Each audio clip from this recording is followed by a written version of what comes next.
जय माता दी। जय मां कामाख्या। कामाख्ये वरदे देवी नीलपर्वतवासिनी त्वं देवी जगत माता योनि मुद्रे नमस्तुते। कामाख्ये काम संपन्ने कामेश्वरी हर प्रिये काम नाम देहि में नित्यम कामेश्वरी नमस्तुते। ओम महेशानी महामाये चामुंडे मुंडमालिनी आयु आरोग्य ऐश्वर्य देहि में देवी परमेश्वरी। ओम जयंती मंगला काली भद्रकाली कपालिनी दुर्गा क्षमा शिवा धात्री स्वाहा सदा नमस्तुते। ओम सर्वमंगल मांगल्ये शिवे सर्वा साधिके शरण्ये त्र्यंबके गौरी नारायणी नमस्तुते।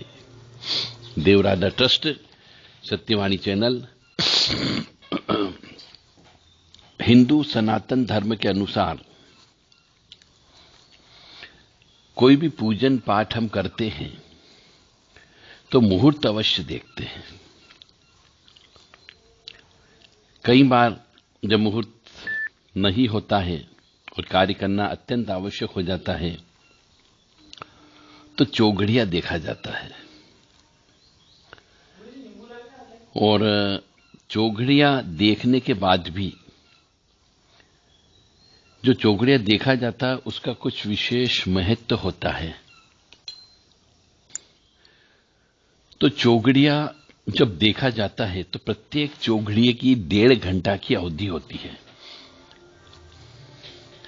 बहुत से मनुष्य कभी भी कोई भी पूजा पाठ कर लेते हैं और फिर कहते हैं कि सब पूजा का फल प्राप्त नहीं हुआ। दिन का चौघड़िया भी होता है, रात का चौघड़िया भी होता है। और चौघड़िया का जो प्रारंभ होता है वह सूर्य उदय और सूर्यास्त से होता है। प्रत्येक चौघड़िया की जो अवधि होती है वह 1.5 घंटे की होती है।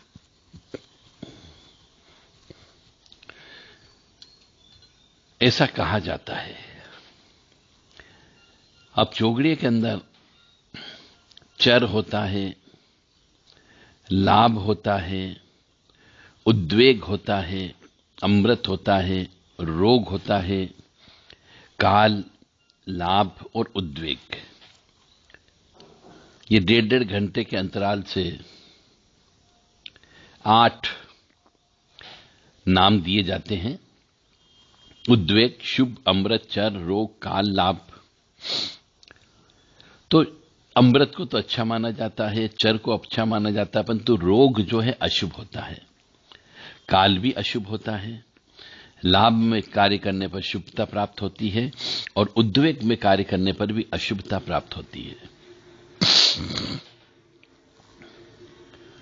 तो चर जो होता है उसमें वाहन और मशीन आदि का कार्य करना शुभ माना गया है।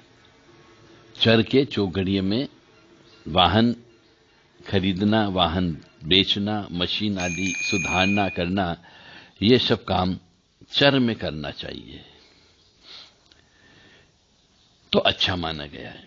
उद्वेग में भूमि से संबंधित और स्थायी कार्य जो होते हैं वो उद्वेग में करना चाहिए तो अच्छा माना गया है। शुभ में स्त्री को श्रृंगार करना चाहिए तो अच्छा माना गया है। शुभ में स्त्री का श्रृंगार करना चाहिए, उसकी सगाई कर सकते हो, चूड़ा पहनना आदि कार्य जो है शुभ के चौघड़िए में ही करना चाहिए। और लाभ के चौघड़िए में हमेशा व्यापार से संबंधित निर्णय लेना चाहिए, कार्य करना चाहिए। और रोग का जो चौघड़िया होता है वह जब रोगी रोग मुक्त हो जाए तो उसका जो स्नान होता है वह रोग के चौघड़िए में करना चाहिए। और काल के चौघड़िए में धन संग्रह करने पर धन की वृद्धि होती है। यानी आपकी जो तिजोरी है, स्थायी तिजोरी, उसमें काल के चौघड़िए में ही पैसा अंदर डालना चाहिए, इससे धन में वृद्धि होती है। और अमृत के चौघड़िए में तो सभी शुभ कार्य आप कर सकते हो। कोई भी शुभ कार्य अमृत की चौघड़िए में किया जा सकता है। तो ये थे आपके चौघड़िए से संबंधित जानकारी। यदि किसी भी धर्म प्रेमी बंधु को चौघड़िए से संबंधित कोई शंका हो तो उसका समाधान के लिए देवराधा ट्रस्ट से संपर्क कर सकते हैं। 9893128047 7649862712 पर आप संपर्क करें यदि कोई शंका हो चौघड़िया के मामले में। तो ये हमेशा ध्यान रखें कि चौघड़िया सूर्य उदय और सूर्यास्त से प्रारंभ होता है। तो जब सूर्य उदय होता है उस समय पे जो समय आता है उस समय का समायोजन करना होता है। उस समय से 1.5 घंटा से कैलकुलेशन करते जाइए और सूर्यास्त का जो समय होता है उस समय से आपको ये चौघड़िया का समय भी समायोजित करना होता है। जय माता दी, जय मां कामाख्या। मां भगवती जगत जननी आपको सुखी रखे, स्वस्थ रखे, प्रसन्न रखे।